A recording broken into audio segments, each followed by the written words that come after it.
So attitude is everything in life. Change your attitude, change your destiny. आज से ही backup करना शुरू कर दें, अपने आप को थपकी देना शुरू कर दें कि you are doing good in life. दिया करें, अपने आप को शाबाशी दिया करें। ऐसे दिन आएंगे आपकी जिंदगी में जब आपका उठने का दिल नहीं करेगा, आपको लिटरली यहां से पकड़ के, अपने आप को यहां से पकड़ के यूं उठाना पड़ेगा। उठो, गेट अप, और निकालो उसको जो तुम्हें डिमोटिवेट कर रहा है। कोई मदद के लिए नहीं आएगा, ये मैं आपको पहले बता दूं। Be a lone wolf, although expect good but don't expect people to hold your hands. आप हैं और अल्लाह हैं, बस जिंदगी यही मुख्तसरन है। बाकी माँ बाप बहुत सिंसेयर हैं बेशक, लेकिन कभी कभी इंसान अकेला लड़ता है, उसकी बहुत सी वजूहात होती हैं। तो अकेला लड़ना सीखे, अपने एटीट्यूड को चेंज करें, अपने आप को पहचानो, चट्टान बन जाओ। It all starts from your mind set, your attitude. Change your attitude, change your destiny. मसला ये है कि हमारी ज़िंदगी में मेजॉरिटी मसले हमारे एटीट्यूड की वजह से। ये मैं नहीं कह रहा है, कुरान कहता है। अल्लाह ताला ने कहा चैप्टर 10 वर्स 44 सूरह यूनस आयत नंबर 44 में, इन्नल्लाह ला यज़लिमुन नास शैअन वलाकिन्नन नास अनफुसहुम यज़लिमून। बेशक अल्लाह इंसान पे जुल्म नहीं करता, इंसान खुद अपने ऊपर जुल्म करता है। कैसे? गलत एटीट्यूड। मैं आपको चंद गलत एटीट्यूड्स गिनवाता हूं क्विकली, इंशाल्लाह आपके सामने बहुत अच्छे से बात वाज़ेह हो जाएगी। क्या है गलत एटीट्यूड जिनकी वजह से हम मार खाते हैं? स्पेशली मेरे यंगस्टर से खिताब कर रहा हूं इस वक्त। नंबर 1 जी, what is this? Comfort zone. अपने कंफर्ट जोन में बैठना, बस मुझे कोई कुछ ना कहे, मैं मौजे मारूं, ओके, मेरे ऊपर कोई जिम्मेदारी ना हो, मुझे हर जगह अच्छा ही मिल जाए, मेरे दोस्त भी हों, हर जगह जो है वो मेरे लिए देग आ जाए, ओके, ट्रे में खाना आ जाए और मैं बस बैठा राज करूं। तो सबसे पहले ऐसे लोग गिरेंगे लाइफ में, ओके, सबसे पहले ये ठोकर खाएंगे, क्योंकि जैसे ही ये कंफर्ट जोन से बाहर निकलेंगे बस रोना धोना शुरू। क्या वजह है? शादियां क्यों नहीं चलती आज? हम कंफर्ट जोन में इतने अटैच हो चुके हैं, इतने अटैच हो चुकी है हमारी यूथ कि जैसे ही जिम्मेदारी पड़ती है तो वैसे ही कंफर्ट जोन डिस्टर्ब होता है। जब कंफर्ट जोन डिस्टर्ब होता है तो फिर रोना धोना शुरू हो जाता है, स्ट्रेस आ जाता है, स्ट्रेस से डील कर नहीं सकते, कोलैप्स कर जाते हैं, डिप्रेशन में चले आते हैं वगैरह वगैरह। तो कंफर्ट जोन में रहने वाला बंदा तरक्की नहीं करता, क्योंकि कंफर्ट जोन में कुछ ग्रो नहीं करता। कंफर्ट जोन में फिर इंसान मोटापे की तरफ ही जाता है और कुछ भी नहीं। जैसे वो पिछले दिनों एक फनी पिक्चर भी आई हुई थी इंटरनेट पे कि उन्होंने कहा था life defined in one picture, life sadness defined in one picture. क्या था कि एक तरफ गेम्स का रैक था, PS4 की गेम्स का रैक था, दूसरी तरफ पैम्पर्स का रैक था, और वो जो लड़का था उसने अपना बच्चा उठाया हुआ था, वो बड़ी हसरत से PS4 गेम्स की तरफ देख रहा था, लेकिन दूसरी तरफ लेना उसे पैम्पर्स थे। तो वो उसकी सैडनेस थी कि क्या ही दिन थे, PS4 खेला करता था, कोई जिम्मेदारी नहीं थी, अब पैम्पर्स लेने जाना पड़ता है। ओके, तो जिम्मेदारी कभी ली ही नहीं ना, इसलिए अब जब जिम्मेदारी आई है तो स्ट्रेस आया है, जिम्मेदारी के साथ स्ट्रेस तो आएगा।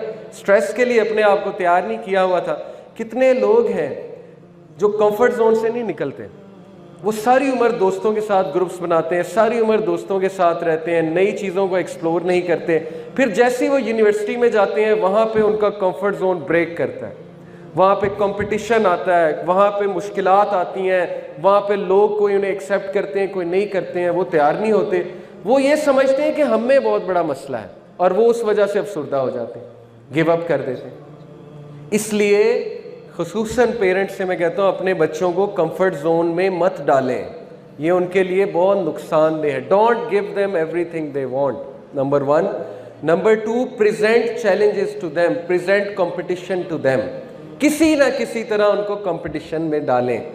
यहूदी किस तरह अपने बच्चों की तरबियत करते हैं, वो बजाय के अमेरिका ले जाएं छुट्टियों में या कहीं और ले जाएं, वो उन्हें बिजनेस कराते हैं, इंटर्नशिप, रेडी पे भी बिठाना पड़े, फ्रूट की रेडी पे वो बिठाते हैं कि बिजनेस तो सीखेगा ना, कुछ तो सीखेगा ना, कल को लीडर बनना इसने जो है वो स्लेव तो नहीं बनना, तो लीडर कंफर्ट जोन में बन के बैठेगा। इसलिए कंफर्ट जोन में रहने वाला बंदा ग्रो नहीं करता। गलत एटीट्यूड। 2% पीपल का जो माइंडसेट है, सिर्फ 2% का, वो ये है, going for your dreams, confidence, exploring new things, choosing happiness, fulfillment, act in spite of fear, abundance, living without limits, liking change, excitement, embracing the unknown। बाकी 98% लोग इस तरह ज़िंदगी गुजारते हैं कि वो जो उन्हें पसंद होता है वही करते रहते हैं, नई चीज़ें ट्राई नहीं करते, अपने आप को चैलेंजेस नहीं देते, थोड़ा सा चैलेंज आ जाए एस्केपिस्ट बन जाते हैं, भागना शुरू कर देते हैं, रोने लग जाते हैं, वगैरह वगैरह वगैरह। तो कंफर्ट जोन में बंदा ग्रो नहीं करता। Number 2, me, my self and I. गलत एटीट्यूड जिसकी वजह से हम ठोकरें खाते हैं। सेल्फिशनेस, मैं और कोई नहीं, बस मैं ही मैं। क्या वजह है कि हमारे घर में हम इतना अटैच्ड हो चुके हैं अपने आप से, हम इतना मी, माई सेल्फ एंड आई के शिकार हो चुके हैं कि किसी दौर में गेस्ट आता था, इंसान खुश होता था, अब गेस्ट आता है तो कंफर्ट जोन डिस्टर्ब होता है, उसको टाइम देना पड़ता है, उसके साथ रहना पड़ता है, उसके लिए कमरा खाली करना पड़ता है, वगैरह वगैरह। क्यों? Because me, my self and I. तो जो शख्स हमेशा अपना सोचता है, जिंदगी उसको बहुत गिराती है, बार बार गिराती है। ये तो हॉलीवुड भी बता रहा है ना, Charlie and the chocolate factory देखी है आपने? नॉवल भी बहुत अच्छा है, मूवी भी बहुत अच्छी है, बच्चों की मूवी।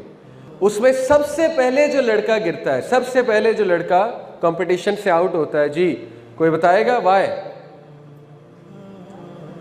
5 लोग होते हैं ना, सबसे पहले कंपटीशन से जो आउट होता है, क्या था उसका मसला?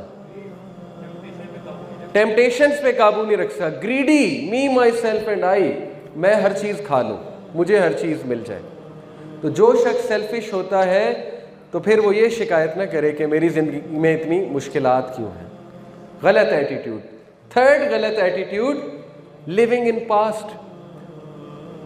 कुछ लोग माजी से ही नहीं निकलते, उन्होंने अपना माजी का एक कंफर्ट जोन बनाया होता है जहां पे वो जाकर रहते हैं। मिसाल के तौर पे माजी में वो बहुत बड़ी चीज़ थे, माजी में वो बड़े खुश थे, माजी में जो है वो बहुत लाइक थे, माजी में वो बड़े टैलेंटेड थे। लेकिन अब जब ज़िंदगी ने मुश्किलात प्रेजेंट की, ज़िंदगी स्ट्रेस लेकर आई, तो अब वो चीज़ नहीं है, वो कैफियत नहीं है। तो बजाय कि वो ये एनालाइज करें कि हालात चेंज हो गए हैं, कोई बात नहीं, इंसान ज़ख्मी हो जाता है, जब ज़ख्मी होता है थोड़ी देर के लिए उसकी ग्रोथ रुक जाती है, बजाय कि वो इस तरह सोचें, वो क्या सोचते हैं कि ओहो माजी में तो मैं ऐसा था, पास्ट ही सोचते रहते हैं। तो पास्ट में रहने वाला बंदा कभी आगे नहीं बढ़ता। तो पास्ट से निकलना है, क्योंकि पास्ट गुजर चुका है, पास्ट आया चला गया, अच्छा था अल्हम्दुलिल्लाह, बुरा था अल्हम्दुलिल्लाह, जो भी हुआ हो गया। तो पास्ट से निकलना सीखें।